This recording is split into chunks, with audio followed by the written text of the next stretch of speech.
Hey everybody, welcome to WCAX. This is our live desk streaming show. Kicks off today on 9:15.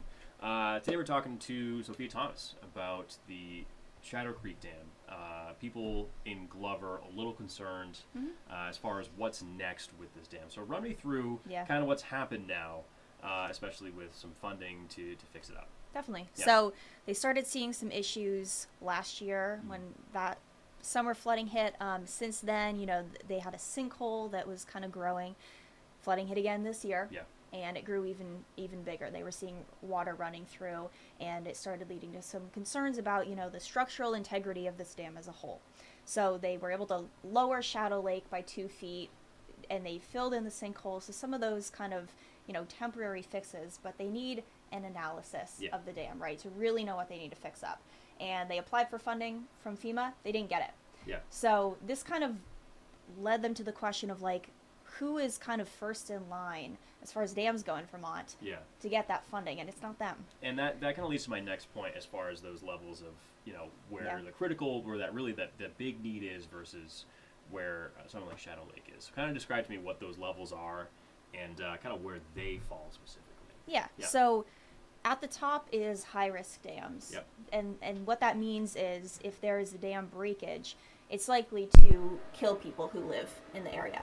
Now, Shadow Lake ranks at the next tier. So they're not that as high of risk, but they're still at risk. If there's a breakage, the biggest thing that would happen would be property damage. And that's still a big deal because we've seen that again and again of all those issues of people, their houses being washed away or flooding. And people could still die during a breakage. It's just a lot less likely compared to those high-risk dams. So that's where we get into, who's first on the list to get funding.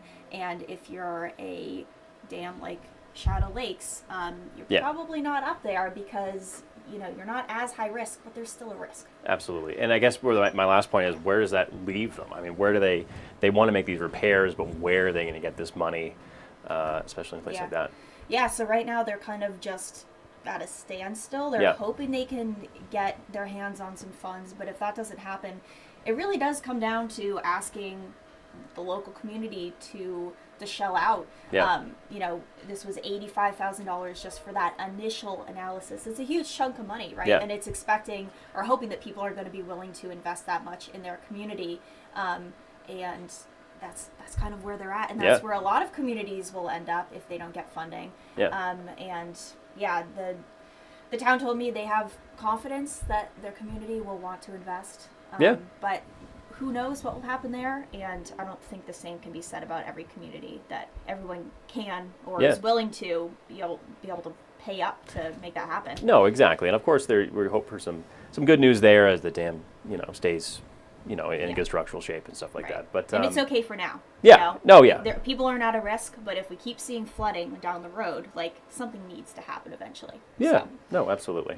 We'll air that package in just a sec. But Sophia, thanks for hopping on and again shedding some light on this. Of course. This morning. Thanks for having me. Yeah, thanks. On the morning of July 11th this summer, Teresa Perrin-Janowski rose with the floods. I was already awake. And I was hitting the ground around 5 o'clock in the morning checking on people. Her next stop, Shadow Lake Dam. As the town administrator, it's her job to monitor the centuries-old structure. To her dismay, a sinkhole formed during the 2023 floods had grown. We could literally see a trickle of water running through the sinkhole, the bottom of the sinkhole. That was the beginning of our worries and concerns. Glover fixed the sinkhole and secured the dam, bringing the lake down 2 feet. But it's a temporary fix. The dam needs a structural analysis to determine next steps, but Glover just lost out on $85,000 in FEMA funds to another, more dire project. Perrin-Janowski has conflicted feelings about that. Disappointment, but I understand, when you look at the big picture of what's been going on, this, I'm almost embarrassed to ask for help because so many other people need help. The fight for dam fixing funds comes down to hazard level. Shadow Lake Dam ranks as a significant hazard, meaning properties downstream in Glover and Barton would be damaged during a break. But communities near high hazard dams like Waterbury Reservoir, Wrightsville, and East Barry dams are likely to kill people if they break. That's why dam safety officials say communities like Glover aren't first on the list to receive funding and may have to resort to community fundraising. It really comes down to, I guess, what the majority sees and what they want to have. And unfortunately, these dams come with a price tag, and finding funding is going to be a challenge. But Janowski believes Glover residents are willing to shell out to preserve the dam. I think we can, if we come together. Again, that was Sophia's story from this morning, just about the Shadow Lake Dam and what they're dealing with as far as this current state of the dam and any improvements that need to be done. Of course, you can see that whole thing on WCAX.com. But kind of moving on now, you're not Peter. Peter is off today. Jess is in for him. And Jess, kind of a blustery day as people get out the door. Rain scattered kind of around here today. It is. It's kind of that raw, chill to the bone kind of damp outside today. It's one of those things where, I've seen a lot of aesthetic fall videos, like romanticizing this type of weather. This ain't it. I have a hard time enjoying it, but it's very dreary, and that's about what we can expect through the day today. Pretty much where we are temperature-wise now is about where we'll stay. In fact, we're actually talking about a mix of rain and snow, kind of elevation dependent today. So, cool. If we look at Mount Mansfield, we're actually looking at some snow up there already, and some snow actively falling now at this point. The trees, of course, frosty. They've been that way since we started to get some daylight this morning. And, we were talking about the first trace of snow last week. It was pretty much just a day before average. The average first inch on top of Mansfield, October 15th, so similar timing there. Average first 3 inches, October 24th. So we're actually pretty much right on schedule in terms of seeing flakes for the first time. Even in the valleys, we average our first trace of snow in Burlington on October 15th. Now, we're not expecting much, if anything, in the Champlain Valley out of this. In fact, here's a look like right now. It's raining. The foliage really popping on our South Burlington camera, though, but it is raw out there. Rainy and 44 degrees.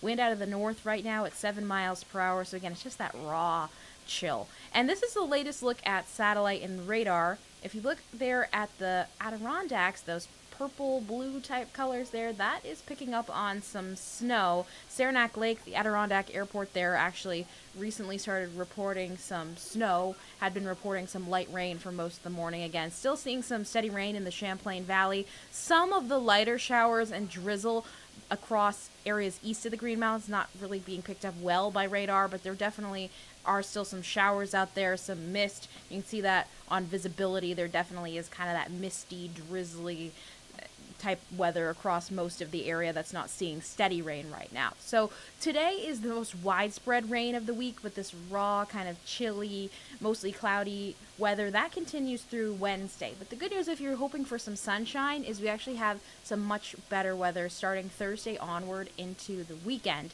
So I'll play you through today. We're looking at, again, most of the snow shower activity confined to the high peaks of the Adirondacks, perhaps some of those Adirondack communities through mid to late morning today, some of the summits of the northern Green Mountains. The rest of us seeing some rain showers filling in. By early afternoon, though, we might start to see the area of snow dropping a little bit in elevation, some of those high terrain spots of the northern Green Mountains. And then by afternoon, the mid to high terrain of the northern half of the area could be seeing some flakes mixing in. Now, southern Vermont isn't going to see as much in terms of steady rainfall precipitation. We're really not concerned about much, if any, snow mixing in there, and that continues through the rest of this evening. And after about 8-10 o'clock tonight, really any of the shower activity will be confined to the mountains, but looking pretty dry during the overnight hours. Tuesday, another day where we'll be seeing some rain, snow showers developing. The best location for that really going to be the northwestern slopes. Communities located on the northwestern slopes could see a little bit more widespread mixed rain, snow shower activity in the afternoon. Again, the snow would be contained to the mountains, rain showers elsewhere. And then we have one more day of that on Wednesday, not looking as widespread, but a few mountain snow showers possible there before we finally clear things out. Now, for this first burst of snow showers through the rest of today, again, the accumulation is going to be confined to the Adirondacks, the northern Green Mountains. The rest of us not really going to see anything in terms of accumulating snow. We might manage a coating in some of our Northeast Kingdom communities outside the broader valleys, but really nothing too widespread or impactful. Temperatures right now in the low to mid 40s. You'll notice Saranac Lake, though, at 33, where they are reporting snow. So the good thing about the temperatures being where they are is that any snow that does mix in probably going to melt on contact or not be as big of a concern for any slick conditions as if it was colder outside. But for this afternoon, temperatures only top out about where we're at right now, upper 30s to mid 40s out there. Again, it's blustery, we have that mix, and then overnight we're basically going to be cloudy, a few mountain snow showers possible, starting out 30s to near 40 tomorrow morning, and by afternoon, maybe a little bit warmer than today, but not by much. We're still talking mid, maybe some upper 40s out there tomorrow. Chance for a few rain snow showers. One more kind of cool, mainly cloudy day with a couple isolated showers Wednesday. But look at Thursday. We bring the sunshine back, mid 50s. Then Friday, Saturday, Sunday looking pleasant. We get some 60s back, some sunshine.